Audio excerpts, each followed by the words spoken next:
तेरा।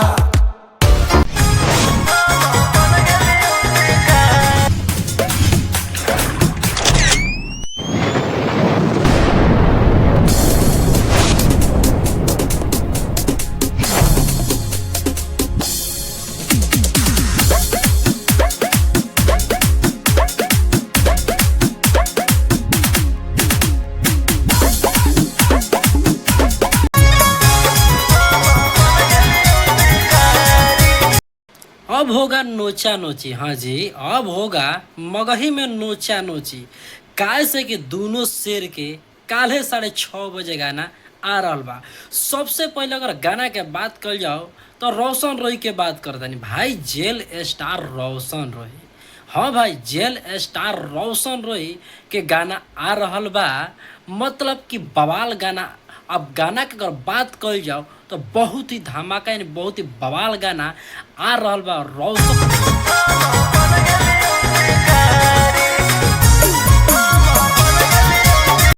रोही के बन गईलो शिकारी। हाँ भाई, बन गईलो शिकारी।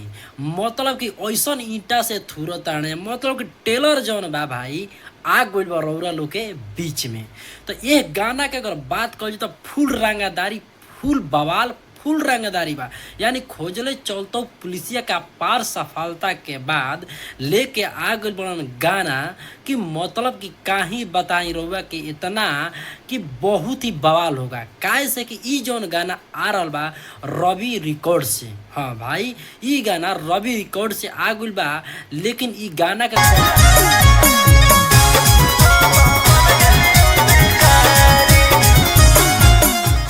नीति भी कइले बाने रोशन रोही अपना चैनल से। तो भाई ई गाना अगर जेकरा भी देखे कोई तो टाइमिंग देख जाने खातिर सबसे पहले एक बात बता देता, ई टाइमिंग पर कब आई फुल वीडियो देखबा तबे मालूम चली। एक बात और बता देता, आशीष यादव के भी गाना काल आ रहा बा और फुल वीडियो देखेगा तो लास्ट में आपको बताएंगे कि कौन गाना मतलब आशीष यादव के भी आवता। भाई इतना अगर जान जाइएगा कि कल से होगा नोचा नोची। काहे से कि दोनों लोग के फैन आप अपने में करेंगे नोचा नोची। तो एक बात और बता देते, अगर रोशन रोही के सच में तू लोग भाई मानत होगा तो ई वीडियो में जरूर एक बार लिखे को हुई रोशन रोही और वीडियो को शेयर भी करे कोई, सब्सक्राइब भी करे कोई, तभी मालूम हम देखा तनी टारगेट देता नहीं कि सबसे ज़्यादा के कर वीडियो काले फॉर्च्यूनरवा हो काला करो बरावा मचैले हो पर लाइक और कमेंट या बता। जेकर सबसे ज़्यादा वीडियो पर लाइक कमेंट आई वो भाई के बता देता नहीं वीडियो सबसे ज़्यादा बनी। तो अब देखा तानी दोनों लोग में से टारगेट केकर का बा और रौरा लोग पर डिपेंड बा केकर गाना रौरा लोग कहाँ पहुँचा होता जा, रोशन रोही के या आशीष यादव को। आशीष यादव के नेक्स्ट वीडियो में बताएं कि रौरा लोग के मतलब कि कौन सा गाना आ रहा बा। लेकिन ई वीडियो के देखे खातिर सबसे पहले अगर बता देनी कि अगर देखे के बा तो मतलब कि 6:30 बजे रवि रिकॉर्ड्स पे जाके ये गाना के रौरा लोग आनंद उठाए जा।